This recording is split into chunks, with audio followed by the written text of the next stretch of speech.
Gundek bûye gundê kosiyan li bajarê Amedê li gundê binavê girê gewrê de bi hezaran kosiyên avê bi navekê din req dijîn. Gundî ji bo ku erdê xwe av bidin hin gol û riya avê çêkirine. Lê di nava demê de gol bûye gola reqan.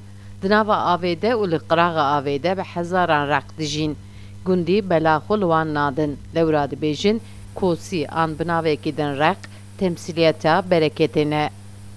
Yani kosî zirarsız heywankiye ji berê da em zanin qez zirara wan ji tişkî re tune em bawerin belkî bereketa wan hebe ji erdira ji tenera ji avê ra yani miheqeqê bereket lîbin yani.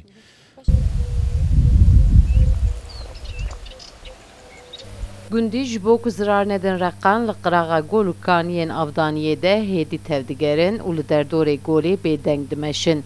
Lewra req ji ber dengan xweber didin nava avê xwe vedişêrin.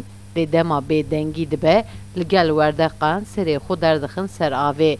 Metirsiya gundiyan heye ku rojek av heger zuha bibe wê rewşa reqan wê çi bibe. Mecbûr ku em genim av bidin me vî golê çêkir û kosî rob pir zêde bûn. Belkî bi hezara kosî hene dendirê golê da.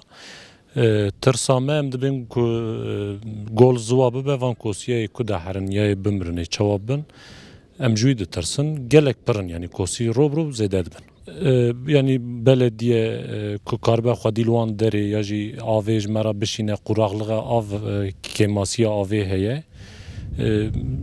nemrana baş bû yani nemrana baş bû. Di nava kosiyên avê de reqên ên bi temen jî hene. Lewra gundê dibêjin reqên bi salanê di nava kaniyên avdanê de dijîn hene. Sevda Kaplan, Kurdistan TV, Amed.